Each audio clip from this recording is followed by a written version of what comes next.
Hello, BookTube, and welcome back to our reading of Dracula by Bram Stoker. I am reading this in this naked hardcover from the new Penguin speculative fiction line, where for October, I believe they're debuting this line in October with 3 vampire-related volumes, and wonderfully, one of the ones they chose was Dracula, even though Penguin has published Dracula in a number of different editions.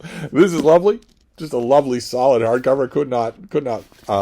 Did not expect to read this book at all out loud in October, much less to read it all from this edition, but I couldn't be happier. It's really, really holding up well. So we are up to Chapter 9, and the big bombshell from Chapter 8 is that Jonathan Harker is alive. He successfully escaped from Castle Dracula. In fact, he's successfully escaped from the Carpathian Mountains. And has managed, he's been out of his mind, obviously from what he's seen, you would expect that. He's been out of his mind and has managed to get word back to England. And Mina Harker has decided to, or Mina Murray, who's is going to become Mina Harker, has decided to go to him. And leave the somewhat depressing scene that we have seen at Whitby, where things are going bad. Things are going from bad to worse. People are sickening. Lucy Westenra, our other young woman, is sleepwalking and seems to have 2 little pinprick wounds on her throat that won't heal. And Renfield, a lunatic in Dr. Seward's asylum, is getting worse. He has escaped. He's been recaptured, but he has escaped, and he has been talking about the advent of someone called the Master. And now we're at Chapter 9, which starts with a letter from Mina to Lucy. From Budapest. So Mina has been traveling. She's going to Jonathan. Dearest Lucy, I know you will be anxious to hear all that has happened since we parted in the railway station at Whitby. Well, my dear, I got to Hull all right and caught the boat to Hamburg and the next train here. I feel that I can hardly recall anything of the journey except that I know I was coming to Jonathan, and that as I should have to do some nursing, I had better get all the sleep I could. I found my dear one, oh, so thin and pale and weak-looking. All the resolution had gone out of his dear eyes, and that quiet dignity which I told you was in his face has vanished. He is only a wreck of himself, and he does not remember anything that has happened to him for a long time past. At least, he wants me to believe so, and I shall never ask. He had some terrible shock, and I fear it might tax his poor brain if he were to try to recall it. Sister Agatha, who is a good creature and a born nurse, tells me that he raved of dreadful things whilst he was off his head. I wanted her to tell me what they were, but she would only cross herself and say she would never tell. That the ravings of the sick were the secrets of God, and that if a nurse through her vocation should hear them, she should respect her trust. She is a sweet, good soul, and the next day, when she saw I was troubled, she opened up on the subject again. After saying that she could never mention to my poor dear raved about, added, I can tell you this much, my dear, that it was not about anything which he has done wrong himself, and you, as his wife-to-be, have no cause to be concerned. He has not forgotten you or what he owes to you. His fear was of great and terrible things which no mortal can treat of. I do not fear the dear soul thought I might be jealous lest my poor dear should have fallen in love with another girl. I do believe that. Mina is thinking that maybe that's what Jonathan was raving about. Another girl. Not but 3 other girls, just one other girl. The idea of my being jealous about Jonathan. And yet, my dear, let me whisper, I felt a thrill of joy through me when I knew that no other woman was the cause of trouble. I am now sitting by his bedside where I can see his face while he sleeps. He is waking. When he woke, he asked me for his coat, and as he wanted to get something from the pocket, I asked Sister Agatha, and she brought all his things. I saw that among them was his notebook, and was going to ask him to let me look at it, for I knew then that I might find some clues to his trouble. But I suppose he must have seen my wish in my eyes, for he sent me over to the window, and saying he wanted to be quite alone for a moment. Then he called me back, and when I came, he had his hand over the notebook, and said to me very solemnly, Wilhelmina. I knew then that he was in deadly earnest, for he has never called me by that name since he asked me to marry him. Wilhelmina, you know, my dear, my ideas of the trust between husband and wife. There should be no secret, no concealment. I have had a great shock, and when I try to think of what it is, I feel my head spin round. I do not know that it was all real or the dreaming of a madman. You know I had the brain fever, and that is to be mad. The secret is here. I do not want to know it. I want to take up my life here with our marriage. For my dear, we had decided to be married as soon as the formalities are complete. Are you willing, Wilhelmina, to share my ignorance? Here is the book. Take it and keep it. Read of it if you will, but never let me know, unless, indeed, some solemn duty should come upon me to go back to the bitter hours, asleep or awake, sane or mad, recorded here. He fell back exhausted, and I put the book under his pillow and kissed him.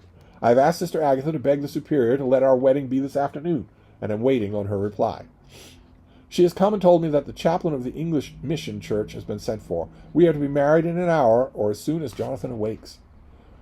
Lucy, the time has come and gone. I feel very solemn, but very, very happy. Jonathan woke a little after the hour, and all was ready, and he sat up in bed, propped up with pillows. He answered his "I will" firmly and strongly. I could hardly speak. My heart was so full that even those words seemed to choke me. The dear sisters were so kind. Please God, I shall never, never forget them, nor the grave and sweet responsibilities I have taken upon me. I must tell you of my wedding present. When the chaplain and the sisters had left me alone with my husband, oh, Lucy, it is the first time I have written the words, my husband. When they left me alone with my husband, I took the book from under his pillow and wrapped it in white paper and tied it with a little bit of pale blue ribbon, which was round my neck, and sealed over it the knot with sealing wax, and for my seal I used my wedding ring. Then I kissed it and showed it to my husband and told him that I would keep it so, and then it would be an outward sign, visible sign for us for all our lives that we trusted each other. That I would never open it unless it were for his own dear sake or for the sake of some stern duty. Then he shook my hand in his, and oh, Lucy, it was the first time he took his wife's hand and said that it was the dearest thing in all the wide world, and that he would go through all the past again to win it, if need be. The poor dear meant to have said a part of the past, but he cannot think of time yet, and I shall not wonder if at first he mixes up not only the months, but the year. Well, my dear, what could I say? I could only tell him that I was the happiest woman in all the wide world, and that I had nothing to give him except myself, my life, and my trust, and that with these went my love and duty for all the days of my life. And my dear, when he kissed me and drew me to him with his poor, weak hands, it was like some very solemn pledge between us. Lucy, dear, do you know why I tell you all this? It is not only because it is all sweet to me, but because you have been and are very dear to me. It was my privilege to be your friend and guide when you came from the schoolroom to prepare for the world of life. I want to see you now with the eyes of a very happy wife, whither duty has led me, so that in your own married life you too will be as happy as I am. My dear, please Almighty God, your life will be all it promises, a long day of sunshine with no harsh wind, no forgetting duty, no distrust. I must not wish you pain. I must not wish you no pain, for that can never be. But I do hope you will always be happy as I am now. Goodbye, my dear. I shall post this at once, and perhaps write you very soon again. I must stop, for Jonathan is waking. I must attend to my husband. And in retrospect, it's just so heartbreaking to read those wishes about Lucy. It's just so heartbreaking. But then we get a letter from Lucy to Mina. My dearest Mina, oceans of love and millions of kisses, and may you soon be in your own home with your husband. I wish you could be coming home soon enough to stay with us here. This strong air will soon restore Jonathan, as it has quite restored me. I have an appetite like a cormorant, am full of life, and sleep well. You will be glad to know that I have quite given up walking in my sleep. I think I have not stirred out of my bed for a week. That is, when I once got into it at night. Arthur says I am getting fat. By the way, I forgot to tell you that Arthur is here. We have such walks and drives and rides and rowing and tennis and fishing together, and I love him more than ever. He tells me that he loves me more, but I doubt that. For at first he told me that he couldn't love me more than he did then. But this is nonsense. There he is, calling to me. So no more, just at present, for your loving Lucy. P.S. Mother sends her love. She seems better, poor dear. P.P.S. We are to be married on 28th September. And then we move from the correspondence between the two young friends to Dr. Seward's diary. So we're going to hear more about Renfield. And this is dated the 20th of August. The case of Renfield grows even more interesting. He has now so far quieted that there are spells of cessation from his passion. For the first week after his attack, he was perpetually violent. That one night, just as the moon rose, he grew quiet and kept murmuring to himself, "Now I can wait. Now I can wait." The attendant came to tell me, so I ran down at once to have a look at him. He was still in the strait waistcoat and in the padded room, but the suffused look had gone from his face, and his eyes had something of their old pleading, I might almost say cringing, softness. I was satisfied with his present condition, and directed him to be relieved. The attendants hesitated, but finally carried out my wishes without protest. It was a strange thing that the patient had humor enough to see their distrust, for coming close to me, he said in a whisper, all the while looking furtively at them, "They think I could hurt you. Fancy me hurting you. The fools." It was soothing somehow to the feeling to find myself disassociated even in the mind of this poor madman from the others. But all the same, I do not follow his thought. Am I to take it that I have anything in common with him, so that we are, as it were, to stand together? Or has he to gain from me some good so stupendous that my well-being is needful to him? I must find out later tonight. Tonight he will not speak. Even the offer of a kitten, or even a full-grown cat, will not tempt him. He will only say, "I don't take any stock in cats. I have more to think of now, and I can wait. I can wait." After a while I left him. The attendant tells me that he was quiet until just before dawn, and then he began to get uneasy, and at length violent, until at last he fell into a paroxysm which exhausted him so that he swooned into a sort of coma. 3 nights has been the same thing has happened. Violent all day, then quiet from moonrise to sunrise. I wish I could get some clue as to the cause. It would almost seem as if there was something influencing him which came and went. Happy thought. We shall tonight play sane wits against mad ones. He escaped before without our help. Tonight he shall escape with it.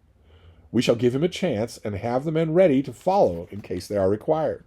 What will he do if we let him go?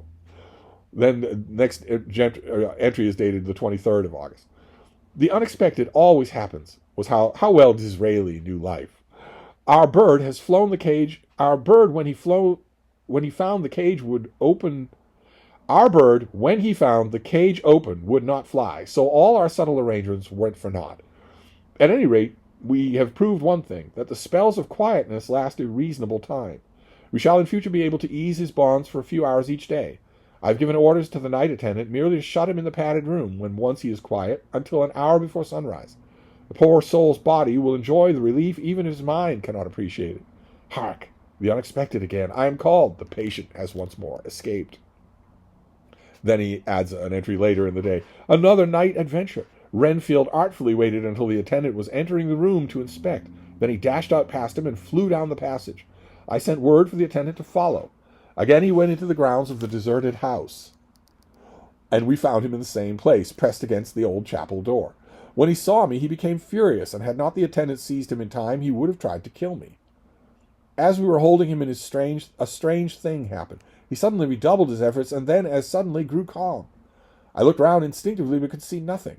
Then I caught the patient's eye and followed it, but could trace nothing as it looked into the moonlight sky except a big bat, which was flapping its silent and ghostly way to the west.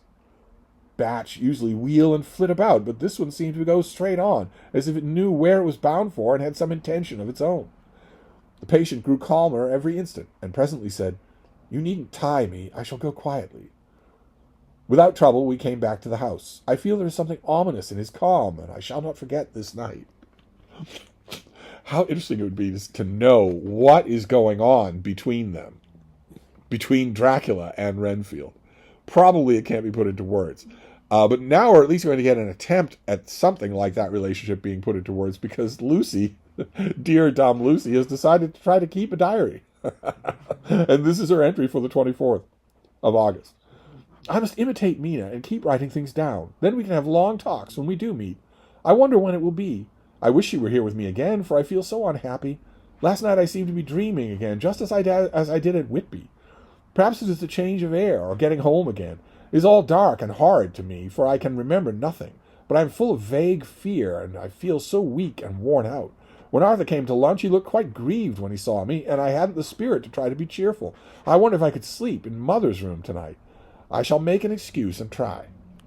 Then the next day she adds another entry. Another bad night. Mother did not seem to take to my proposal. She seems not too well herself, and doubtless she fears to worry me.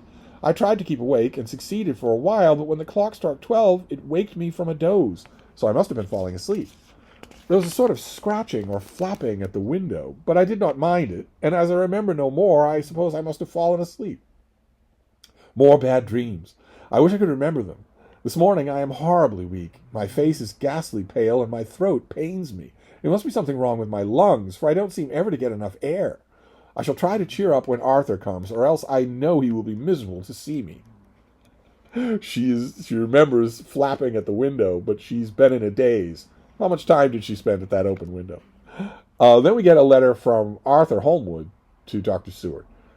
Arthur is Lucy's beloved, and he is worried about her. My dear Jack, I want you to do me a favor. Lucy is ill, and that is, she has no special disease, but she looks awful and is getting worse every day. I've asked her if there is any cause. I do not dare to ask her mother, for to disturb the poor lady's mind about her daughter in this present state of health would be fatal. Remember, we've been told the slightest shock could kill Mrs. Westenra. Mrs. Westenra has confided to me that her doom is spoken, disease of the heart, though poor Lucy does not know it yet. I am sure that there is something preying on my dear girl's mind. I am most distracted when I think of her. To look at her gives me a pang. I told her I should ask you to see her, and though she demurred at first, I know why, old fellow, because Seward proposed to her, she finally consented. It will be a painful task for you, I know, old friend, but it is for her sake. I must not hesitate to ask, or you to act. You are to come at lunch to Hillingham tomorrow, 2 o'clock, so as not to arouse any suspicion in Mrs. Westenra. And after lunch, Lucy will take an opportunity of being alone with you. I shall come in for tea, and we can go away together. I'm filled with anxiety and want to consult with you alone as soon as I can after you've seen her. Do not fail. Then we get a telegram. This is Arthur Holmwood to Dr. Seward. Am summoned to my father, who is worse. Am writing. Write me fully by tonight's post to ring. Wire me if necessary. So he won't be there, but he still wants the examination to go by. And you see why that is, right? From a technical standpoint, you see why that is. Because Arthur Holmwood, if he keeps a diary, we don't know about it. It's not part of the epistolary narrative that we're getting here. So what Dr. Seward might tell him, if they met after he examined Lucy, if they met in person, well, who would tell us that? If Holmwood is gone, then Seward has to convey his findings in some way that can be included in the documentary record. Sorry if that was a little nerdy. Then we get a letter from Dr. Seward to Arthur Holmwood, because they can't talk about it. If they talked about it, there would be no way for us to know. Mina won't be present, so it won't be or Lucy won't be present, so it won't be in her diary, and neither one of them, unless maybe Dr. Seward might have made a notation in his journal. Anyway, he writes a letter to Arthur about what he's found. My dear old fellow, with regards to Miss Westenra's health, I hasten to you to know at once that in my opinion there is not any functional disturbance or any malady that I know of. At the same time, I am not by any means satisfied with her appearance. She is woefully different from what she was when I saw her. Of course, you must bear in mind that I did not have the full opportunity of examination such as I would have wished. Our very friendship makes it a little difficult which not even medical science or custom can bridge. I had better tell you exactly what happened, leaving you to draw in a measure your own conclusions. I shall then say what I have done and propose doing. I found Miss Westenra in seemingly gay spirits. Her mother was present, and in a few seconds I made up my mind that she was trying all she knew to mislead her mother and prevent her from being anxious. I have no doubt she guesses, if she does not know, what need of caution there is. So the mother and the daughter are both lying to each other about their health. We lunched alone, and as we all exerted ourselves to be cheerful, we got, as some kind of reward for our labors, some real cheerfulness among us. Then Mrs. Westenra went to lie down, and Lucy was left with me. We went into her boudoir, and till we got there, her gaiety remained, for the servants were coming and going. As soon as the door was closed, however, the mask fell from her face, and she sank down into a chair with a great sigh and hid her eyes with her hand.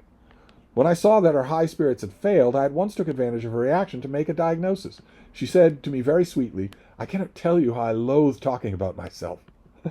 I reminded her that a doctor's confidence was sacred, and that you were grievously anxious about her. She caught on to my meaning at once, and settled that matter in a word. Tell Arthur everything you choose. I do not care for myself, but all for him. And so I am quite free. I could easily see that she is somewhat bloodless, but I could not see the usual anemic signs, and by chance I was actually able to test the quality of her blood, for in opening a window which was stiff, a cord gave way, and she cut her hand slightly with broken glass. It was a slight matter in itself, but it gave me an evident chance, and I secured a few drops of the blood and have analyzed them. The qualitative analysis gives quite a normal condition, and shows, I should infer, in itself a vigorous state of health, In other physical matters, I was quite satisfied that there was no need for anxiety. But as there must be a cause somewhere, I have come to the conclusion that there must be something mental. She complains of difficulty in breathing satisfactorily at times, and of heavy, lethargic sleep, with dreams that frighten her, but regarding which she can remember nothing. She says that as a child she used to walk in her sleep, and that when in Whitby the habit came back, and that once she walked out in the night and went to the East Cliff, where Miss Murray found her. But she assures me that of late the habit has not returned. But no one would know. She wouldn't know that. She could walk to the window and back and not know it. I am in doubt, and so have done the best thing I know of. I have written to my old friend and master, Professor Van Helsing, in Amsterdam, who knows as much about obscure diseases as anyone in the world. I have asked him to come over, and as you told me that all things were to be at your charge, I have mentioned to him who you are and your relation to Miss Westenra. This, my dear fellow, is only in obedience to your wishes, for I am only too proud and happy to do anything I can for her. Van Helsing would, I know, do anything for me of a personal reason. So no matter on what grounds he comes, we must accept his wishes. He is a seemingly arbitrary man, but this is because he knows what he is talking about better than anyone else. He is a philosopher and a metaphysician, and one of the most advanced scientists of his day, and he has, I believe, an absolutely open mind. He's also quite mad, as we're going to see. Don't let me prejudice you. This, with an iron nerve, a temper of icebrook, and an indomitable resolution, self-command, and toleration exalted from the virtues to blessings, and the kindliness of the truest heart that beats, these form his equipment for the noble work that he is doing for mankind. Work both in theory and in practice, for his views are as wide as his all-embracing sympathy. I tell you these facts that you may know why I have such confidence in him. I have asked him to come at once. I shall see Miss Westenra tomorrow again. She is to meet me at the stores, so that I may not alarm her mother too much by an early repetition of my call. That is a very fulsome description of anyone. But so now we know that we're going to get a new character introduced here, Dr. Van Helsing. And next we get a letter from Van Helsing to Dr. Stewart. And Van Helsing is called MD, DPhD, D-Lit, etc., etc. So he puts all of his accolades in his address. My dear good friend, this is September 2nd that we're talking about. So we're moving it to September now. My dear good friend, when I have received your letter, I am really coming to you. By good fortune, I can leave just at once, without wrong to any those who trusted me. Were fortune other, then it were to have been those who trusted, for I come to my friend when he call me to aid those he holds dear. Tell your friend that when that time you suck from my wound so swiftly the poison of the gangrene from that knife that our other friend, too nervous, let slip, you did more for him than he wants my aid, and you call for them that all his great fortune could do. Whatever the hell that means. It sounds like Van Helsing is referring to the fact that once upon a time he had a cut that had gangrene in it, and that Dr. Seward bent over and sucked the gangrene out of the cut to save Van Helsing's life. It's not how cuts work. That's not how gangrene works. But that might be how that encounter went. And it might account for the fulsome language. But it is a pleasure added to do him for him, your friend. It is to you that I come. Have then rooms for me at the Great Eastern Hotel, so that I may be near to hand, and please it so to arrange that you may see the young lady not too late on tomorrow, for it is likely that I may have to return here that night. But if need be, I shall come again in 3 days, and stay longer if it must. Till then, goodbye, my friend John. So Van Helsing might be a boon to all mankind and have a string of letters after his name. But he doesn't know English. He knows a kind of cod foreigner English, which Bram Stoker is going to delight us with for the rest of the book. Then we get a letter from Dr. Seward to Arthur Holmwood. My dear Art, Van Helsing has come and gone. He came on with me to Hillingham and found that, by Lucy's discretion, her mother was lunching out, so that we may be alone with her. Van Helsing made a very careful examination of the patient. He is to report to me, and I shall advise you, for of course I was not present all the time. He is, I fear, much concerned, but he says he must think. When I told him that our friendship and how you trust me in the matter, he said, "You must tell him all you think. Tell him what I think. If you can guess it, if you will. Nay, I am not jesting. This is no jest, but life and death, perhaps more." Then why'd you put it that way? You loon? I asked what he meant by that, for he was very serious.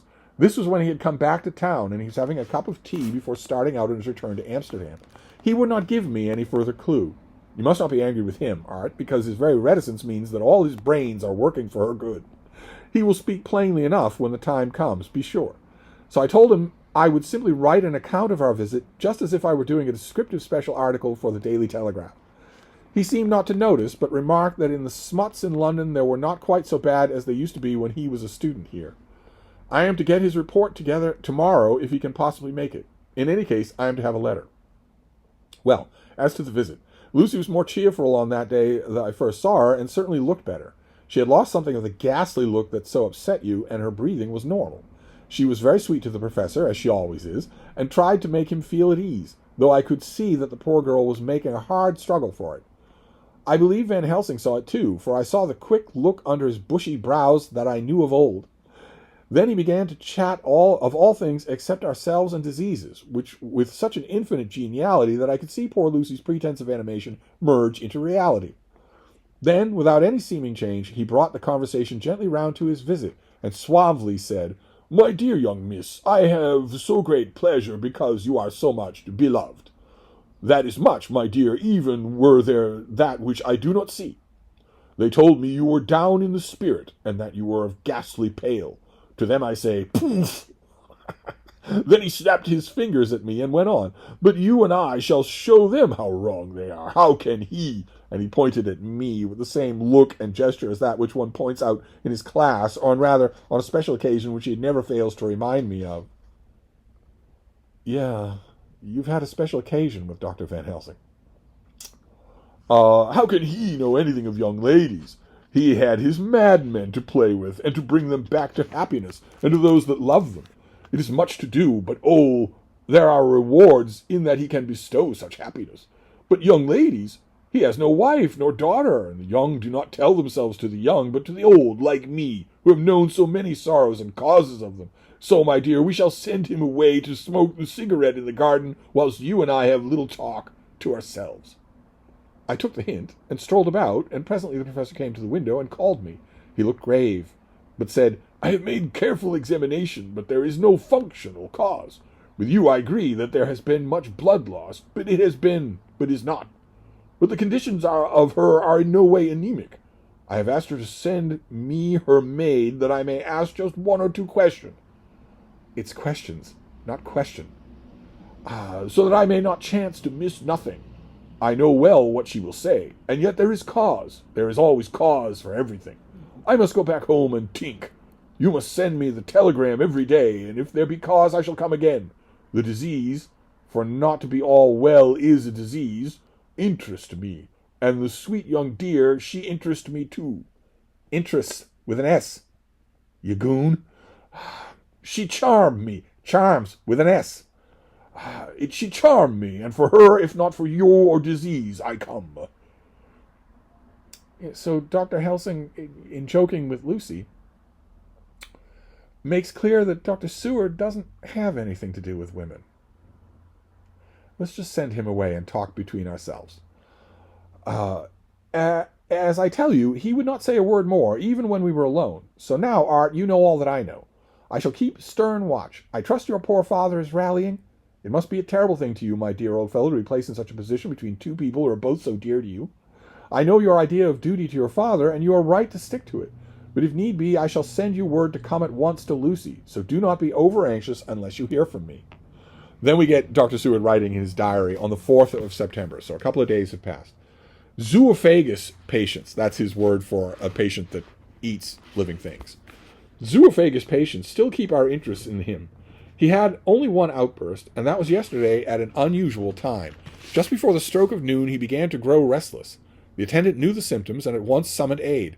Fortunately, the men came at a run and were just in time, for at the stroke of noon he became so violent that it took all their strength to hold him. In about 5 minutes, however, he began to get more and more quiet, and finally sank into a sort of melancholy, in which state he remained up to now. The attendant tells me that his screams while in the paroxysm were really appalling. I found my hands full when I got in, attending to some of the other patients who were so frightened by him. Indeed, I can quite understand the effect, for the sounds disturbed even me, though I am some distance away.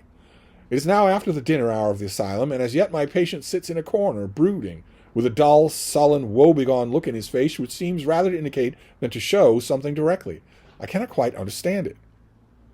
Then later that day, another change in my patient. After 5 o'clock, I looked in on him and found him seemingly as happy and contented as he used to be.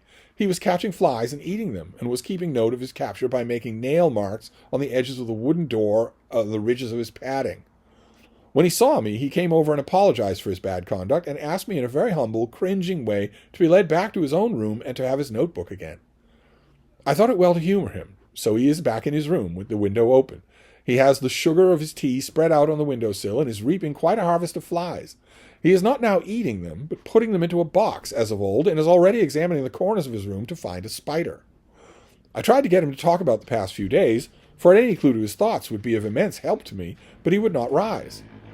For a moment or two he looked very sad, and said in a sort of far-off voice, as though saying it rather to himself than to me, all over. He has deserted me. No hope for me now unless I do it for myself. Then, suddenly turning to me in a resolute way, he said, Doctor, won't it be very good for me to let me have a little more sugar? I think it would be very good for me. And the flies, I said. Yes, the flies like it too, and I like the flies, therefore I like it. And there are people who know so little as to think that madmen do not argue. I procured him a double supply, and left him as happy a man as I suppose any in the world. I wish I could fathom his mind. Then at midnight, another change in him. I had been to see Miss Westenra, and found her much better, and had just returned, and was standing at our own gate looking at the sunset, when once more I heard him yelling. As his room is on this side of the house, I could hear it better in the morning. It was a shock to me to turn from the wonderful smoky beauty of a sunset over London, with its lurid lights and inky shadows and all the marvelous tints that come of the foul clouds even on foul weather, and to realize all the grim sternness of my own cold stone building with its wealth of breathing misery, and my own desolate heart to endure it. I reached him just as the sun was going down, and from his window saw the red disk sink. As it sank, he became less and less frenzied, and just as it dipped, he slid from the hands that held him, an inert mass on the floor. It is wonderful, however, what intellectual recuperative power lunatics have, for within a few minutes he stood up quite calmly and looked around him. I signaled to the attendants not to hold him, for I was anxious to see what he would do. He went straight over to the window and brushed out the crumbs of sugar. Then he took his fly box and emptied it outside and threw away the box. Then he shut up the window and, crossing over, sat down on his bed. All this surprised me, so I asked him, Are you not going to keep flies any more? No, he said, I am sick of all that rubbish. He certainly is a wonderfully interesting study. I wish I could get some glimpse of his mind or the cause of his sudden passion. Stop, there must be a clue after all.